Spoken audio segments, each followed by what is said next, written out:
أعوذ بالله من الشيطان الرجيم. بسم الله الرحمن الرحيم. ذلكم وأن الله موهن كيد الكافرين إن تستفتحوا فقد جاءكم الفتح وإن تنتهوا فهو خير لكم وإن تعودوا نعد ولن تغني عنكم فئتكم شيئا ولو كثرت وأن الله مع المؤمنين. صدق اللہ العظیم. یہ سورہ انفال کی دوسرے نمبر کو آیات نمبر 18 اور 19 ہے. ان آیات کریمہ میں اللہ تعالیٰ یہ فرماتے ہیں ذالکم. ذالکم اسم اشارہ ہے. اس سے پہلے آیات اللہ تعالیٰ نے جو فرمایا ان کی طرف اللہ تعالیٰ اشارہ فرماتے ہیں کہ کافروں کو قتل کرنا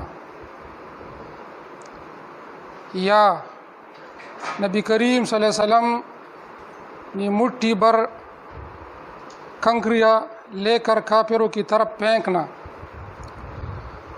اور اس سے کافر بدحواس ہو کر ان کا قتل کرنا اور کفار کا میدان جنگ چھوڑنا. ذالکم ان جملوں کی طرف اشارہ ہے. فلم تقتلوہم ولکن اللہ قتلہم وما رمیت اذ رمیت. تو اللہ تعالیٰ فرماتا ہے ذالکم یہ جو ہوا ان کافروں کو قتل کرنا اور کفار کا میدان جنگ چھوڑنا. وَأَنَّ اللَّهَ اور بے شک اللہ تعالی موہن سس کرنے والے ہیں، کمزور کرنے والے ہیں.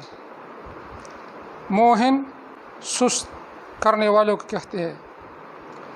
کید الکافرین قید تدبیر کافروں کے. بے شک اللہ تعالیٰ کافروں کی تدبیر کو سست کرنے والا ہے. یعنی کفار نے اسلام کے خلاف جو تدبیر بنائے ان سب کو اللہ تعالیٰ نے سست کر دیا، کمزور کر دیا. ان تستفتحوا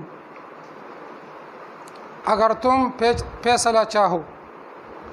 استفتاح فیصلے کو کہتے ہیں. جب ابو جہل مکہ سے بدر کی طرف روانہ ہوئی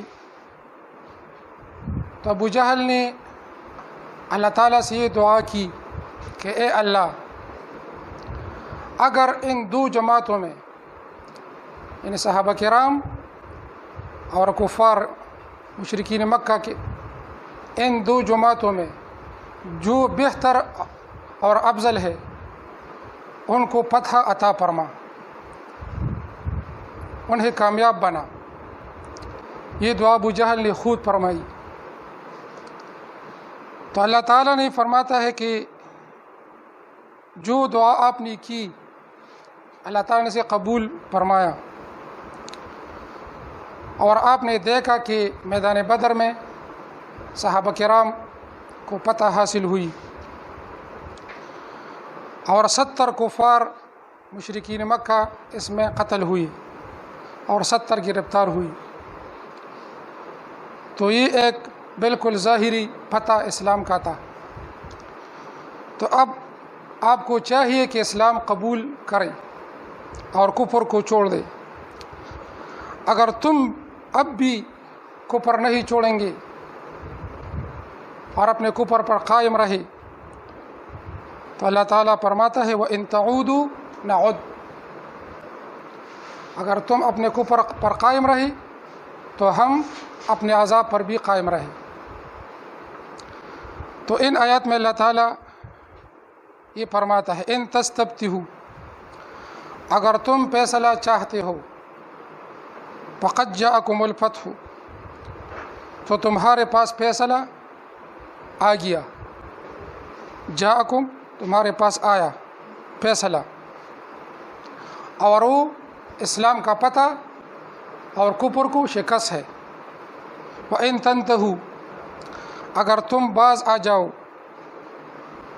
اگر تم باز آ جاؤ عن الایمان والاسلام، اگر تم ایمان اور اسلام سے اب بھی باز آ جاؤ، وَإِن تَنْتَهُوا اگر تم اپنے کفر سے باز آ جاؤ، فَهُوَ خَيْرٌ لَكُمْ تو یہ تمہارے لیے بہتر ہے۔ وَإِن تَنْتَهُوا عن الكفر والشرك اللہ تعالیٰ ان کفار کو فرماتے ہیں کہ آپ نے جو دعا اللہ تعالیٰ سے کی تو اللہ تعالیٰ اس کے جواب میں فرماتا ہے کہ اگر تم اب اپنی کفر سے منع ہو جاؤ تو یہ تمہارے لیے بہتر ہے۔ وَإِن تَعُودُوا اگر تم پھر کرو گے اپنا کفر اور شرک، نعود تو اللہ تعالیٰ فرماتے ہیں کہ ہم بھی پھر کریں گے اپنا عذاب۔ اگر تم اپنے کفر کی طرف واپس لوٹ جائے، اللہ تعالیٰ فرماتے ہیں کہ ہم اپنے عذاب کی طرف واپس لوٹ جائیں گے۔ وَلَن تُغْنِيَ اور ہرگز کام نہیں آئے گا، تغنیہ دفاع نہیں کرے گا، کام نہیں آئے گا، عنکم تمہارے لیے، فئتکم تمہاری گروہ، تمہاری جماعت، شیئن کچھ بھی، یعنی اپنی کثرت تعداد پر فخر اور غرور مت کرو۔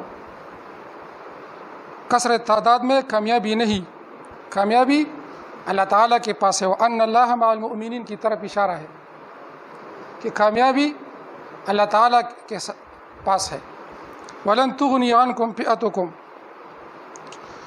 اور کام نہیں آئے گا تمہارے جماعت، گروہ، شین کچھ بھی، ولو کثرت خواہ تم کثرت سے ہو، خواہ تمہارا تعداد زیادہ بھی ہو، تو تمہارے کچھ بھی کام نہیں آئے گا۔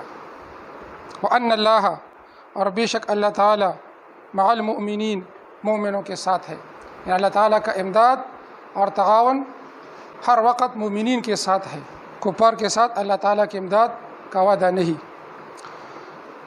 تو ان آیت کریمہ میں اللہ تعالیٰ نے کفار کو توبہ اور استغفار کرنے کی ترغیب دے کر فرماتے ہیں کہ تمہیں اب بھی وقت ہے کہ کفر کو چھوڑ دو اور اسلام قبول کرو، اس میں تمہارے لیے بھلائی ہے، نیکی ہے، دنیا میں بھی فتح ہوں گی اور آخرت میں بھی تمہاری کامیابی ہوگی۔